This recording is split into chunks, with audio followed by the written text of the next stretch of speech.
Fala pessoal, tudo certo? Começando agora mais um CDT Podcast. A gente vai trazer aqui todos os temas abordados nas pós-graduações do Instituto CDT e esta sequência aqui é da pós-graduação de Nutrologia. São podcasts feitos com inteligência artificial, para que fique bem claro, né? Para você estudar no carro, viajando, na academia. Então aproveitem porque o conteúdo fica muito legal. E é isso aí. Vamos lá. Agora com a disciplina 2, avaliação nutrológica e exames complementares na nutrologia. Tema bem interessante. Vamos nessa e um abraço do Tiagão. Valeu!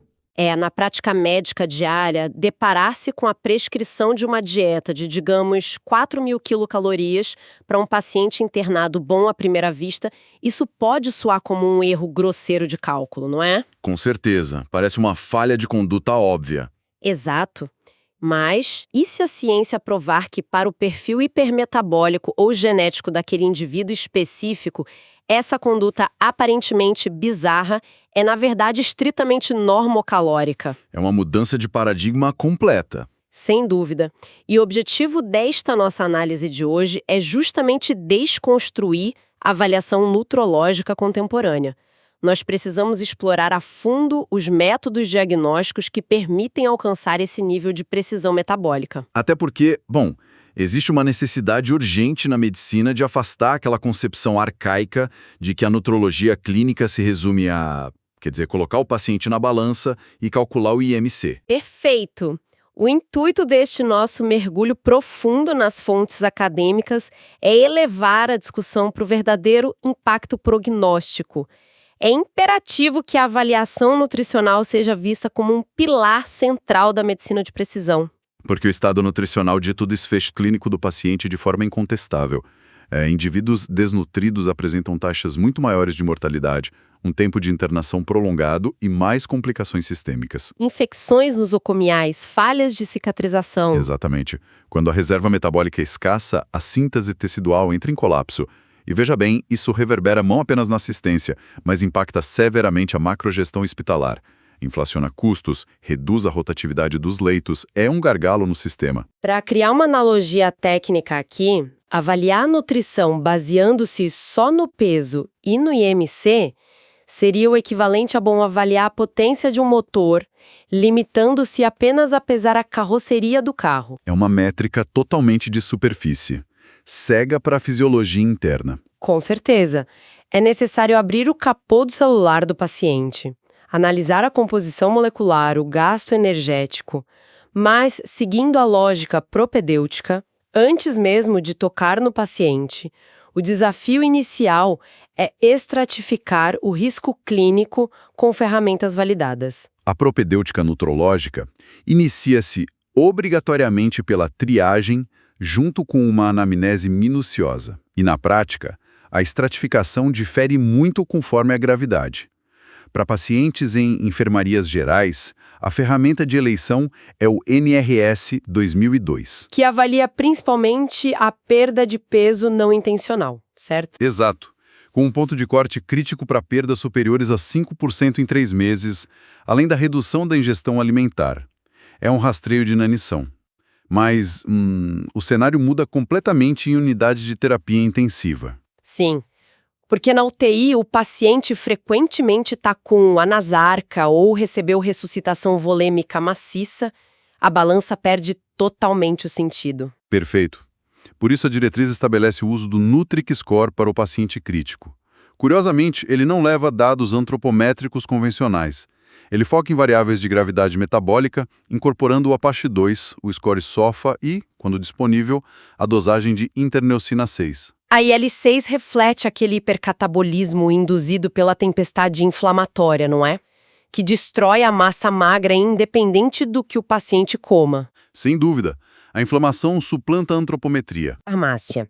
E o impacto iatrogênico dela na nutrologia. Um ponto crítico. É um dilema constante, é o uso indiscriminado de inibidores de bomba de próton. Por exemplo, o uso crônico de omeprazol numa dose de 40 mg ao dia. Isso induz uma hipocloridria persistente. E a consequência bioquímica é que a conversão do pepsinogênio em pepsina falha. O que é crucial para a clivagem inicial das proteínas. Exato. E a resultante clínica dessa má digestão proteica é um risco enorme de deficiência de vitamina B12. A fisiopatologia ilustra bem isso. A B12 da dieta está ligada às proteínas animais. Sem a pepsina, em ambiente ácido, a vitamina não é liberada. Logo, não se liga ao fator intrínseco, tornando a absorção no ilho terminal inviável. Outro ponto fortíssimo da análise farmacológica atual envolve os análogos de GLP-1. Como a semaglutida. Sim, o Ozempic. É mandatório que o clínico diferencie isso na triagem. Se o paciente usa, digamos, 1 mg ou 2,4 mg por semana de semaglutida e perde 15% do peso, essa é uma perda intencional medicamentosa. Então esse declínio não deve ser pontuado em scores como o NRS 2002. De forma alguma. Pontuar uma resposta farmacológica como se fosse um risco nutricional de síndrome hipercatabólica é um erro que enviesa todo o planejamento. Mas, existe um gargalo prático nessa investigação. Os pacientes frequentemente omitem cirurgias abdominais antigas, uma cesariana de 30 anos atrás, ou procedimentos sob anestesia que alteram o trato gastrointestinal. Acontece muito. Então, se a anamnese falha por omissão, de que forma o clínico pode resgatar esses dados vitais que influenciam o risco de suboclusão ou má absorção? Esse resgate reside no retorno inegociável ao exame físico. Quando o relato falha, a ectoscopia e a palpação abdominal são soberanas. A busca ativa por cicatrizes, como a incisão de pifanêstio da cesariana, revela essas manipulações pélvicas prévias. Que o paciente julga irrelevantes. Exato. Mas qualquer manipulação peritoneal predispõe à formação de aderências, afetando o trânsito intestinal e alertando para o risco de fístulas ou síndromes de alça cega. O que nos leva diretamente à antropometria avançada.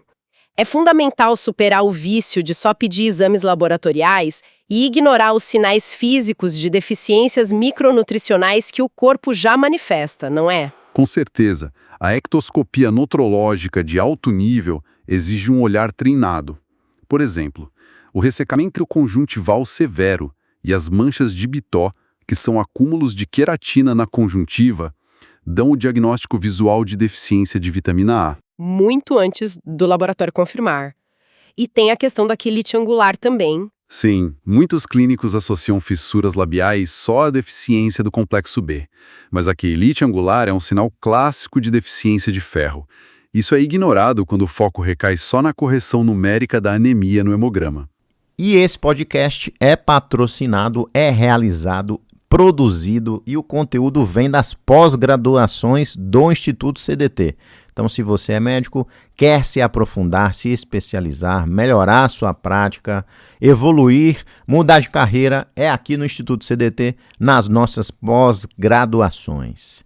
Dr. Tiago falando aqui e voltemos ao podcast. Valeu! E vale citar a hemorragia perifolicular e o escorbuto como marcadores patognomônicos de deficiência de vitamina C, por falha na hidroxilação do colágeno. Mas, bom, aprofundando a análise física, entramos num terreno crítico, a sarcopenia. Um termo que vem sendo muito banalizado. Completamente. Há uma tendência nas enfermarias de classificar qualquer paciente emagrecido como sarcopênico. Diagnosticar sarcopenia só pela ectoscopia de emagrecimento é um erro crasso e leviano. Porque o emagrecimento visual indica atrofia de panícula adiposo, não necessariamente falha funcional do músculo. Exatamente. A aferição da circunferência da panturrilha, valores menores que 31 centímetros em idosos, é só um rastreio, jamais o diagnóstico final. O primeiro critério diagnóstico obrigatório da sarcopenia é a avaliação funcional da força, a dinapenia, que precede a perda de massa. Na prática, usamos a dinamometria de preensão palmar.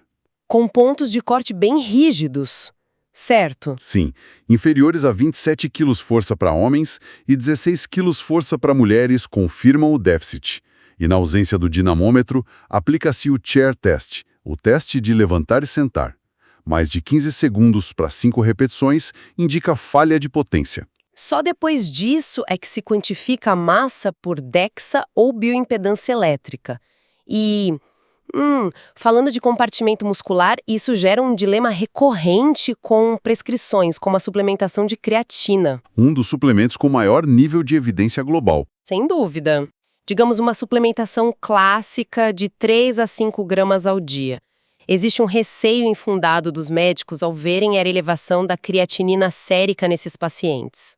E isso gera falsos alarmes de insuficiência renal.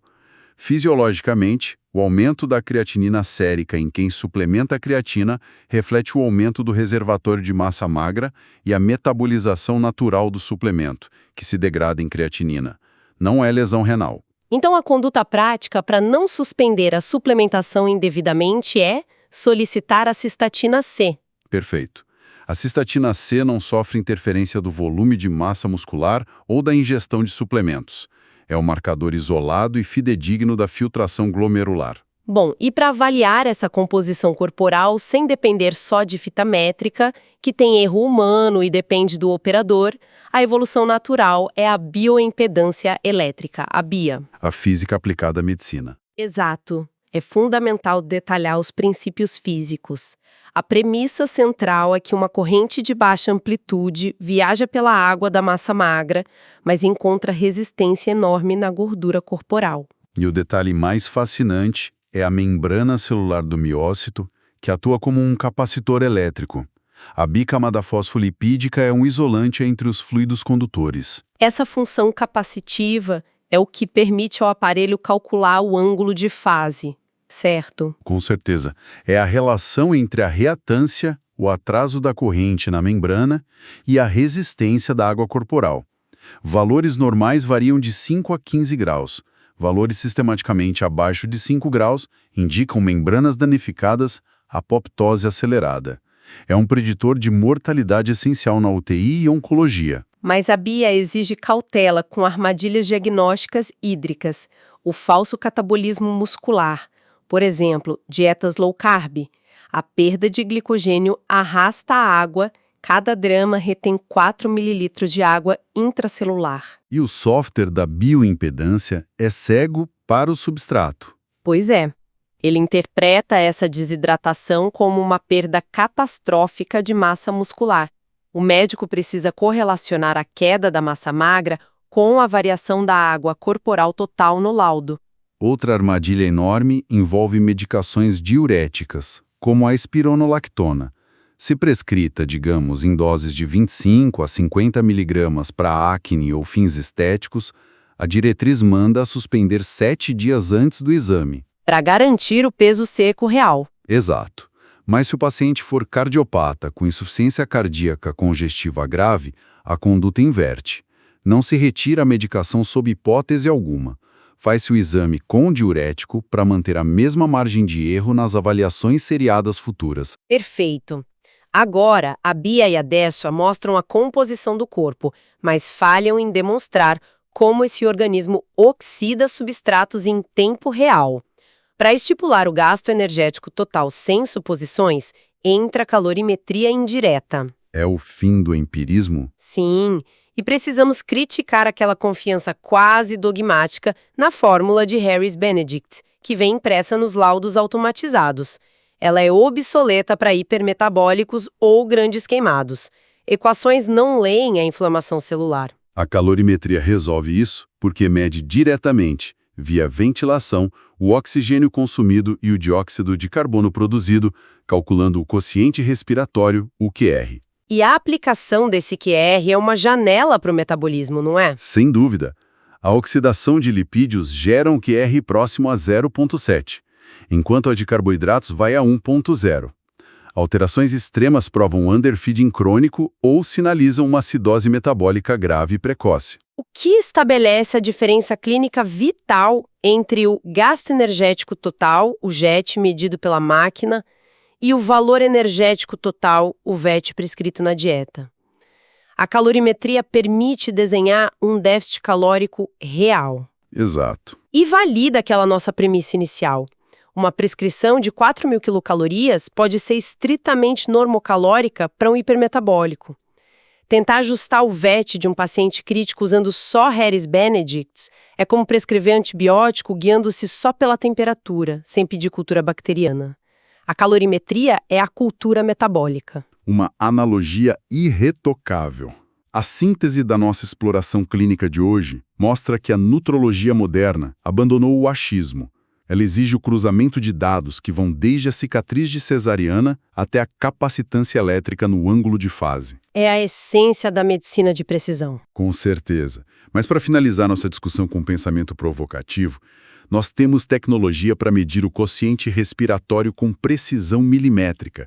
Contudo, ao olharmos as barreiras socioeconômicas e psicológicas da anamnese, restrição de renda, declínio funcional do idoso, fica a dúvida. Qual seria?